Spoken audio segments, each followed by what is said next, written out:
So I'll quickly stress this one. So this one is we have n up to 10 to the 5 hay bales.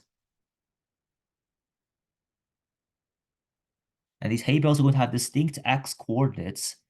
Or actually, they're not hay bales, they're barns. Or, okay, yeah, I'm just following this. They're actually technically barns, not hay bales.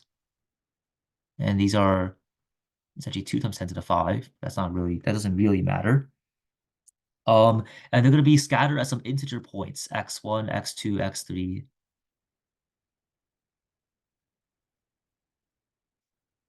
Right? And what I want to do is I want to pick some y coordinate. So they're going to be q queries, q less than equal to 2 times 10 to the 5 queries, where each query is going to give me some a and b. And now, and what I need to do is I need to determine like where should I place like some y so that now if I place a y here, the idea is that this is basically like this is a Haybale distribution site, and it needs to distribute to every barn. And the distribution cost, the cost of distributing to a location is going to be if it's moving to the left. So if it's moving to the left, then it's going to cost A per unit moved. And if it's moving to the right, it's going to cost B per unit moved. And so I want the minimum total cost of like placing this Y somewhere to distribute hay bales to all of these barns. Yeah. And we want to do this for each query. Okay. So how can we approach this? Well, we have this cost here. I think it would be good for us to figure out the exact, like write out the exact cost. So the cost function. So let's say we fix y.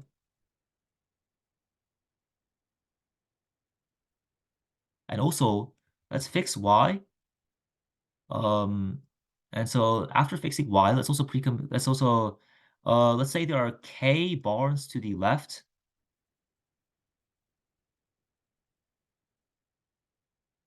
and n minus k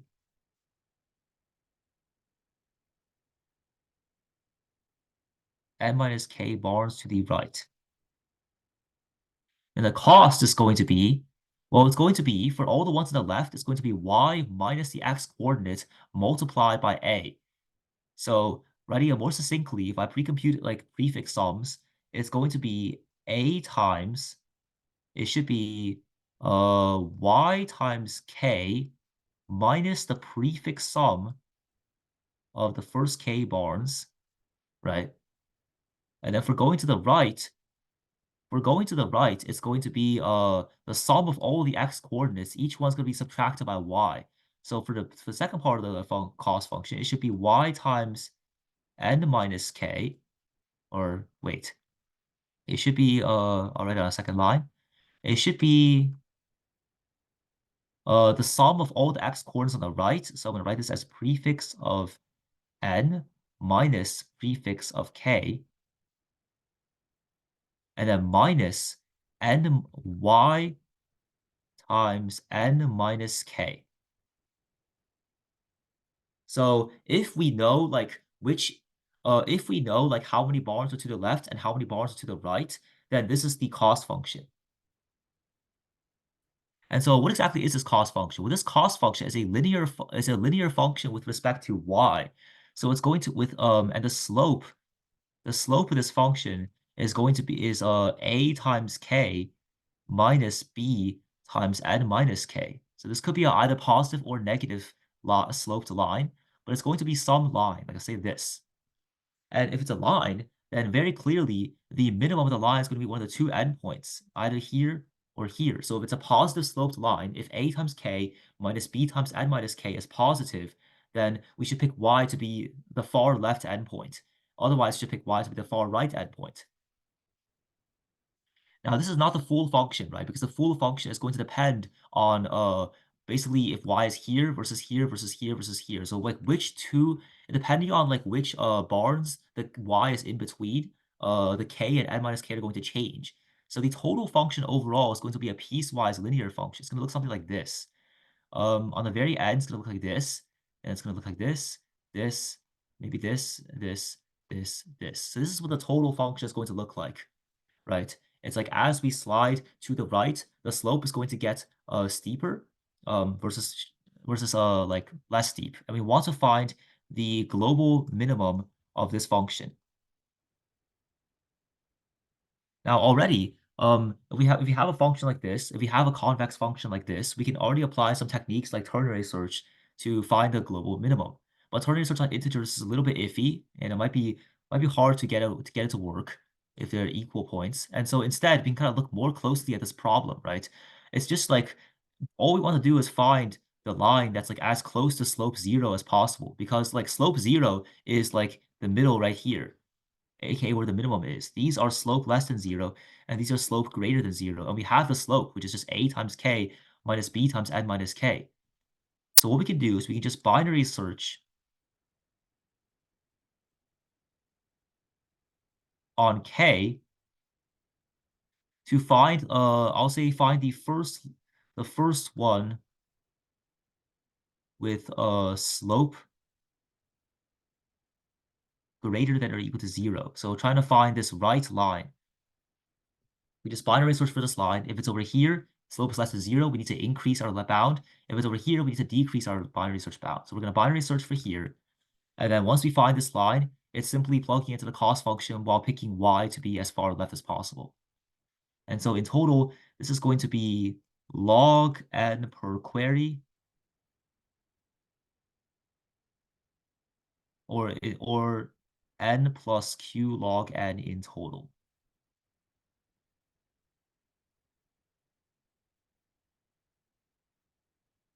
All right. And that concludes this problem. All right. So any questions? Any questions on problem 3 or any of the other problems we covered today?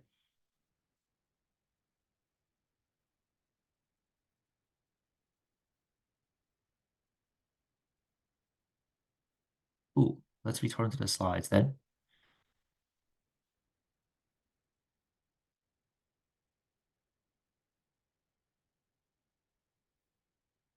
Yep, so this is the same chart I showed you before with some of the topics.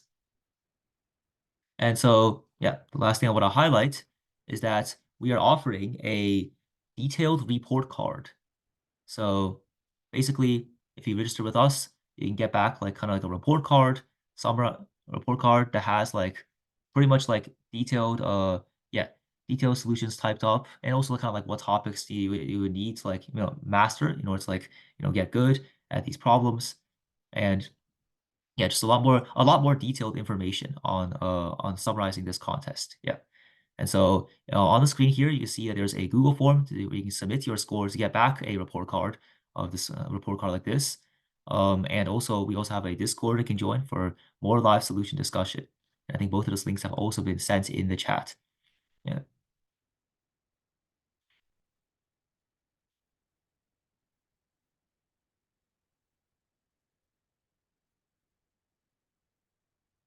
Yeah. Any questions?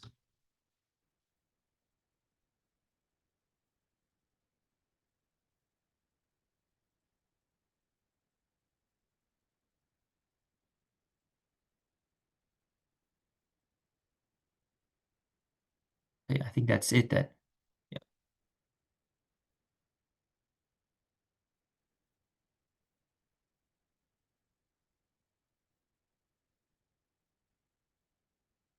Okay. Oh yeah. Thanks for coming, everyone. Yeah. Hi, everyone. We will open 10 minutes for Q&A section. If you still have question to ask for our coaches and teachers, feel free to stay. Yeah, thanks. We will keep 10 more minutes. Yeah.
any question? Yeah, about your USACO problems or anything about you ASCAM courses, live winter camp, weekend class, small test class, feel free to ask.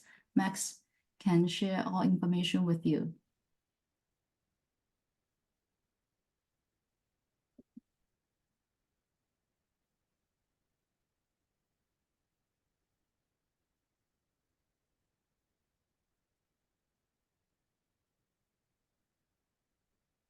Max, I have a question. Do you think Okay. which problem is the most toughest one? Oh, yeah, if I had to rank difficulty of the problems, I think it would go, I would say 1, 3, and then 2. So like 1 being easiest and 2 being hardest. Some people might also say 3, 1, 2. But I think yeah, somewhere between 1 and 3, I think are the problems that most people are getting and then credit on 2. Oh, yeah. So which means the problems turns not as the easy, the medium, and then the toughest, right? Not as Yeah, this. I don't think there's a distinct like easy and hardest. I think it's maybe a little bit blending together. Yeah.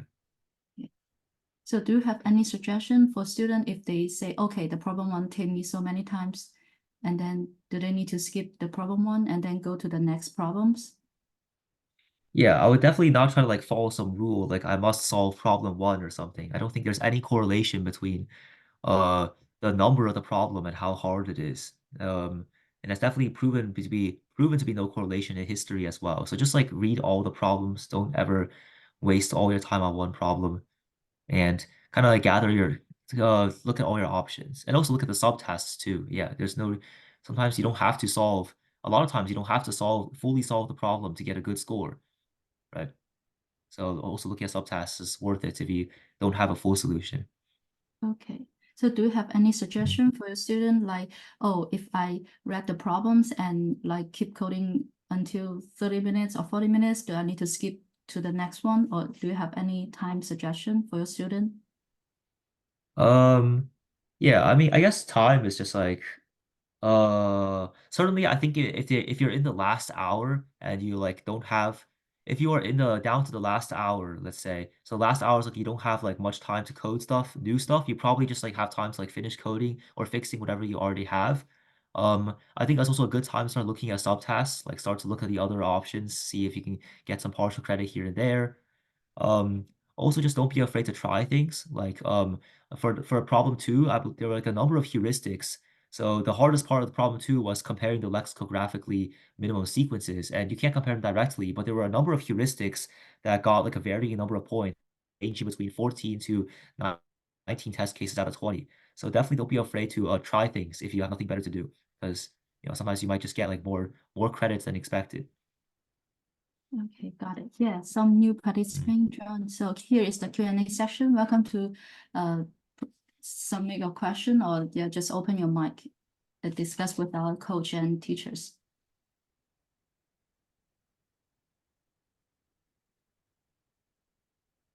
Because from the parent side, a lot of parents, they are discussing the platinum level rules, right? Because this year the USACO provide a new rules about the platinum. So they are Oh yeah. yeah. Mm. Do you think like the gold levels you will might be yeah follow the same rules maybe next season?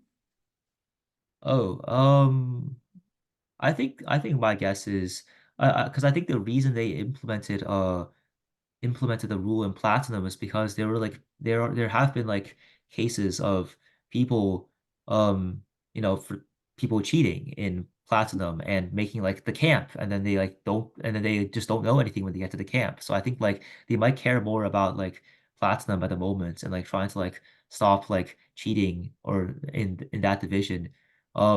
I think like I think after platinum there might be too many people for them to really care about implementing this rule in other divisions.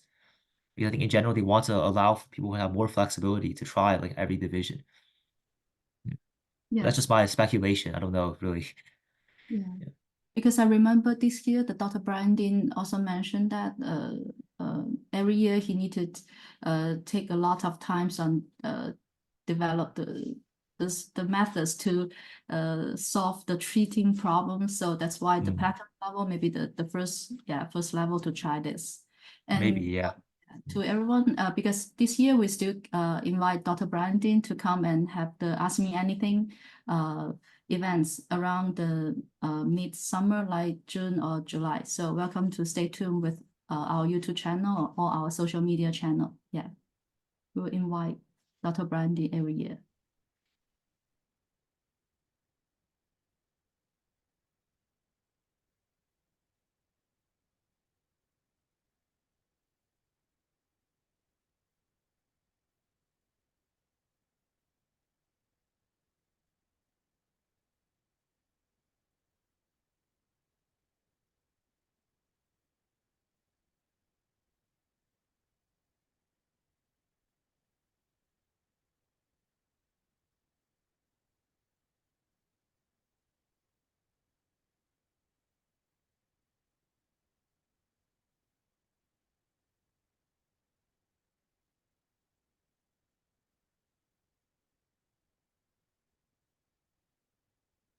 Everybody, how about this? Maybe you can turn on your mic and share your opinion with our coach. Like, how is your December contest? Is it okay for you? Don't be shy. It's a rare time to have a live discussion with our coach. Okay, so I will just call your name. Do. First.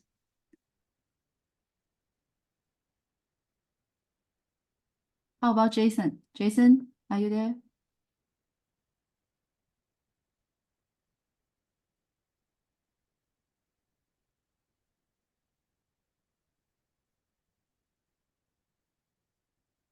Okay, the last student.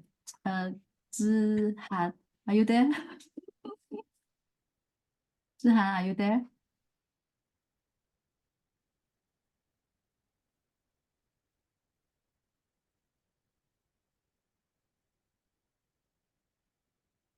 Okay, Max, thanks.